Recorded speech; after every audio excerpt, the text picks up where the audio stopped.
තාක්ෂණික පිළිබඳව සියලු දෙනාටම සුබ දවසක් කියලා ප්‍රාර්ථනා කරනවා. ඔයාලා මේ එකතු වෙලා ඉන්නේ ඩෑන් ඇකඩමි YouTube channel එකත් එක්ක. අද මේ වීඩියෝ එකෙන් මම ඔයාලට කතා කරන්නේ බොහෝ දෙනාට වැදගත් වන මාතෘකාවක් තමයි. මේ සුවිශේෂ වීඩියෝ එකත් එක්ක රැඳෙන්න කියලාත් ආරාධනා කරනවා. ඔයාලා දන්නවා ඇති ගොඩක් වෙලාවට ඔයාලා YouTube content creator කෙනෙක් හැටියට කටයුතු කරද්දී වැඩිපුරම ආදායමක් ලබන්න පුළුවන් ඩොලර් ප්‍රමාණයක් ලබා ගන්න පුළුවන් කැටගරි 10ක් පිළිබඳව තමයි මම මේ වීඩියෝ එක පුරාවටම කතා කරන්නේ. එක දිගටම මාසම රැඳෙන්න කියලා මේ වීඩියෝ එක පුරාවටම ආරාධනා කරනවා. ඔයාලා දැනටමත් මගේ channel එකට අලුත් සමාජිකයෝ subscribe කරන්න තවත කරන්න bell icon එක click කරලා තියාගන්න. මේ වගේ වීඩියෝ එකක් දැම්ම සැනින් ආගලකට notification ගෙන්න ගන්න. එහෙනම් අපි වීඩියෝ එකට ගිහිල්ලාම කතා කරලා බලමු. මොකද්ද මේ කැටගරි 10 කියලා. වැඩිපුර මුදල් සොයන YouTube channel වල ඉහළම කැටගරි එක තමයි. ඒ වගේම අඩු views ප්‍රමාණය ඩොලර් වැඩිපුර ගෙවන එකම කැටගරි එක තමයි finance.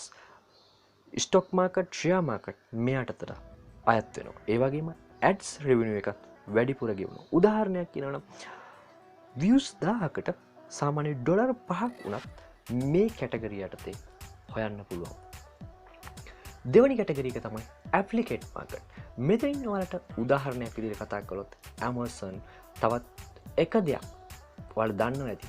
පමණක් YouTube channel වල මෙන්න මේ විදිහට description එකේ link දාලා තියෙනවා. කවුරු හරි click කරලා ගිහින් මේ product එක මිලදී ගත්තොත් එතනින් ඔයාලට commission එකක් එනවා.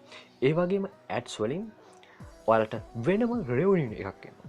මේ වගේ කැටගරි එකක් කරනවා නම් ඔයාලට වැඩිපුර මුදල් හොයන්න හැකියාව තියෙනවා. තුන්වෙනි කැටගරි එක තමයි earning app review. මේ වගේ earning app review කරනවා නම් ඔයාලට මුදල් වැඩිපුර ලබා ගන්න අවස්ථාව තියෙනවා. ඒ තමයි YouTube ads revenue එක. ඒ වගේම මේ තුල ඔයාලට brand promotion වලින් වෙනම මුදලක් ලබා ගන්න පුළුවන්. මේ කැටගරි යටතේ. හතරවෙනි කැටගරි යටතේ මම කතා කරන්නේ app review. ඔයාලා සමහර විට Android user කෙනෙක් වෙන්න පුළුවන්. උදාහරණයක් විදියට හිතන්න. ඔයා video editing app එකක් මොන හරි download කරා කියලා. එතනින් මම suggest කරනවා ඔයාලට KineMaster application එක use කරලා කියලා හිතන්න Android user කෙනෙක් හැටියට. ඒ හැමදේනම හරියට භාවිතා කරන්න දන්නේ නැහැ මේ application එක කොහොමද කියලා. එතනින් ඔයාලට පුළුවන් මේ application එක භාවිතා කරන විදිය review එකක් කරන්න.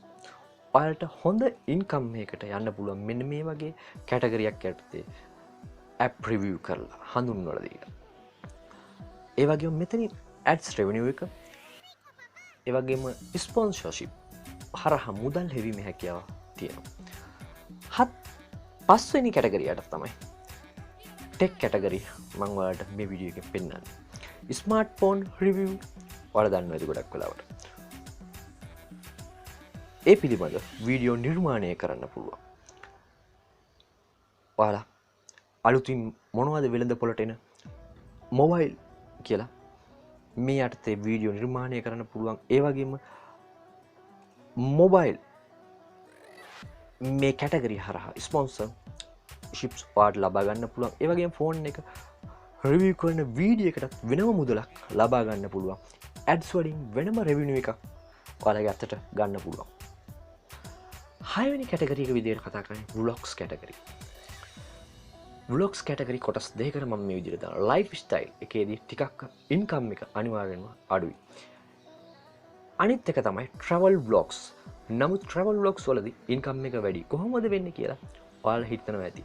ඒ වෙන්නේ ස්පොන්සර්ෂිප් හරහා මුදල් ලබා ගන්නත් පුළුවන්. ads revenue හරහා මුදල් ලබා ගන්නත් පුළුවන්. හත්වෙනි කැටගරි entertainment. ඒ හරහා අර හොඳ ඉන්කම් එකක් ගන්න පුළුවන්. මම අටවෙනි කැටගරිය හැටියට කියන්නේ ඔයාලට makeup and beauty මේ පිළිබඳව වීඩියෝස් නිර්මාණය කරලා හොඳ ඉන්කම් එකකට යන්න පුළුවන්. නවවෙනි කැටගරිය යටතේ තමයි education පිළිබඳව මම කතා කරන්නේ. මේ හරහා motivation videos වල නිර්මාණය කරන්න පුළුවන්. මේ විදිහට education කැටගරිය යටතේ ඔයාලට වීඩියෝ නිර්මාණය කරලා ආදායමක් ලබන්න පුළුවන්. අවසාන කැටගරිය තමයි 10 වෙනි කැටගරිය තමයි ගොඩක්ම අඩුවෙන් ගෙවන්නේ පොඩි අයගේ වීඩියෝස් වලට kids related video ඔයාලා මෙතෙන්දී income එක ඔයාලට ads revenue එක ගොඩක්ම සීමා වෙනවා අලුතින් ඔයාලා YouTube channel එකක් පටන් ගන්නවා නම් මොන කැටගරි එකකටද ඔයාලා කැමති කියලා පහලින් කමෙන්ට් කරන්න අමතක කරන්න එපා නැවතත් අලුත් වීඩියෝ එකකින් හමු වෙමු ඔයාලට මේ වීඩියෝ එක වැදගත් කියලා හිතුණා ලයික් කරන්නත් අමතක කරන්න එපා හැමදෙනාටම තෙරුවන් සරණයි